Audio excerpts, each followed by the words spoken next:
Umesh Patil ji confirm कीजिए खबर को, आप जरा कंफर्म कीजिए खबर को पाटिल जी। देखिए मैं अभी आपके टीवी के सामने ही वो खबर देख रहा हूं। अगर आपके सोर्सेस ने बताया भी है और वो बात सच भी है तो उसमें कोई गलत नहीं है। शिवसेना का मुख्यमंत्री होना चाहिए, ये उद्धव साहब ने तभी भी कहा था जब ये कोalition बन के महाविकास आघाड़ी की गवर्नमेंट बनी थी। शिवसेना का मुख्यमंत्री होना ये बाला साहब ठाकरे जी का सपना था और उसको साकार करने के लिए उद्धव जी ने कहा था कि कोई भी शिवसैनिक जो है वो मुख्यमंत्री बनता है तो उनके लिए वो अभिमान का विषय है। अगर ये एकनाथ जी शिंदे हार्डकोर शिवसैनिक है, हिंदुत्व का भी एजेंडा है, तो मुख्यमंत्री बनके महाराष्ट्र राज्य में वो हिंदुत्व का एजेंडा और मजबूत कर सकते हैं। अगर उद्धव जी के बारे में उनको कोई डाउट है या उनका कोई क्वेश्चन है, मतलब आप तो मानते हैं कि उद्धव ठाकरे हिंदुत्व के एजेंडा को आगे नहीं ले जा सकते। प्रफुल्ल केतकर जी एक तरफ से ये तो मान चुके हैं ना, फिर प्रफुल्ल केतकर जी एक तरह से आप तो फिर मान रहे हैं इधर। केतकर जी आपको आवाज आ रही है? एक तरह से उमेश पाटिल जी इस बात को मान रहे हैं कि उद्धव ठाकरे हिंदुत्व के एजेंडा को आगे नहीं ले जा सकते।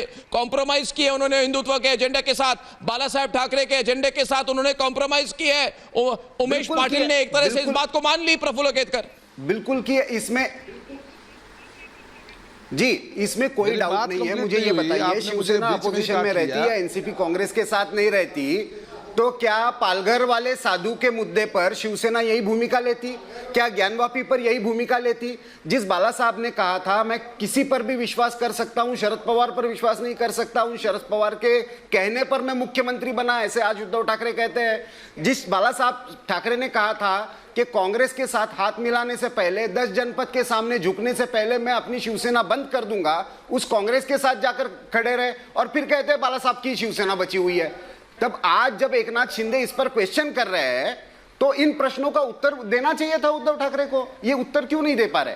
क्या सावरकर का अपमान बाला साहब ठाकरे सहते? क्या बार बार कांग्रेस वीर सावरकर का अपमान करती है?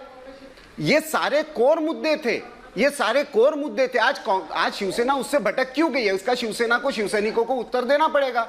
एनसीपी तो कभी भी इन मुद्दों के लिए नहीं थी। एनसीपी का तो एजेंडा फिक्स है। एनसीपी इसमें सबसे फायदेमंद रही है। इसमें तो सवाल कांग्रेस का और शिवसेना का नहीं, कुछ कह रहे थे उमेश शिंदे, कुछ कह रहे थे जी।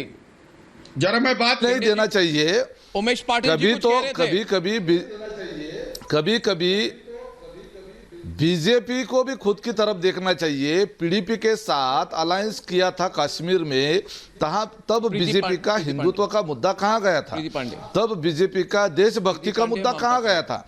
हर पार्टी को राजनीतिक जीवन में कुछ एडजस्टमेंट, कुछ समझौते करने पड़ते हैं। आपने बिहार में जो अलायंस बनाया है नीतीश जी के साथ, वो क्या हिंदुत्व का एजेंडा रखते हैं? एडजस्टमेंट नहीं कहते। नहीं, देखिए उमेश पाटिल जी, उमेश पाटिल जी एक मिनट, उमेश पाटिल जी, नहीं उमेश पाटिल जी, आप जिसको एडजस्टमेंट कहते हैं वो एडजस्टमेंट नहीं है।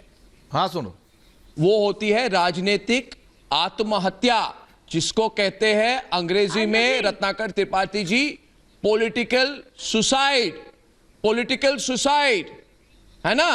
और मैं आपको कह रहा हूं त्रिपाठी जी, जरा सुनिए, गौर से सुनिए। जो रत्नाकर त्रिपाठी जी की जो पार्टी है, जिसको मैं वाड्रा कांग्रेस कहता हूं, रत्नाकर त्रिपाठी की जी की जो पार्टी है जिसको मैं वाड्रा कांग्रेस कहता हूं, जिसको देश भर के लोग वाड्रा कांग्रेस कहते हैं, वाड्रा कांग्रेस,